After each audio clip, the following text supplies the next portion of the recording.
How interesting that actually this is going to be a conference about conflict, which wasn't mentioned very much yesterday at all. We've got an hour and 15 minutes to crack this question of what to do about resilience. We've got a great panel, but also this is your meeting and we want to have a lot of contributions from you. So let's start out with a question, and I want you to vote on this. Put your hand up if you think resilience is important. Put your hand up if you don't. Very good, right answer, right answer. Put your hand up if you think dealing with resilience is easy. You see, that's also the right answer. Very good. Because what we want to do today is not spend a lot of time saying resilience is a problem and we really ought to worry about it. We want to get to the difficult decisions that have to be made. You're going to spend more on resilience, you have to spend less on something else. You want to do something first. What's the entry point for resilience? What are the politics of resilience?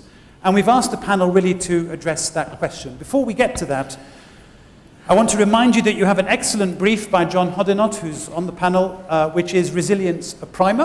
And I'm going to show you 4 slides prepared by IFPRI just to establish a definition and to look again at what the shocks are. So if we could have the first slide, please. So much debate about resilience, so many different definitions. It's a bit like food security. I remember doing a review of the literature on definitions of food security. There were 147, and I'd written 123 of them, I think. Resilience is the same, but IFPRI have given us a definition, and here it is on the next slide. Can we have the next slide? Building resilience means helping people, communities, countries, and global institutions, all the way up and down the scale. Prevent, anticipate, prepare for, cope with, and recover from shocks, and not only bounce back to where they were before the shocks occurred, but become even better off.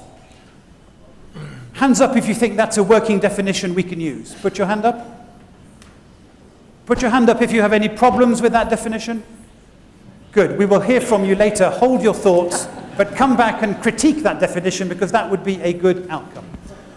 What are the shocks we're dealing with? Next slide.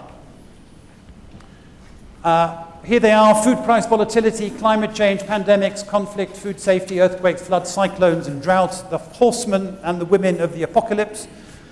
Some things you could add to that list, actually. Financial crises aren't there, which have had a huge impact in Europe, for example, 25% unemployment, 50% youth unemployment. So big economic shocks also need to feature. And I think there's one more slide. How do these affect food security and nutrition? Well, some examples here, working through growth and livelihoods and food security through to nutrition. Come back and criticize that analysis because it's part of our conversation. Here's our panel. I'm going to work along from this end and not give you a whole long CV, but just say who they are, and you'll find their CVs elsewhere on the website, I think. Carolyn Wu, Chief Executive of CRS. Stefan Tander from DSM, a Dutch, much celebrated micronutrient company, among other things. Lu Mai, Director General of the China Development Research Fund. John Hoddinott from IFPRI, I've already mentioned him, author of this excellent briefing paper. Ashin Dayal, Vice President, Managing Director of the Rockefeller Foundation. Tom Arnold, a great figure, of course, in food, but now also the Director of the International European Affairs Institute in Ireland. And Dan Aldrich, who has lived almost everywhere, has written a lot about resilience, is now based at Purdue in Indiana. Here are the rules. I've asked each of them to speak for not more than 2 to 3 minutes on not why resilience matters, but what can we do about it and what are the choices and difficulties.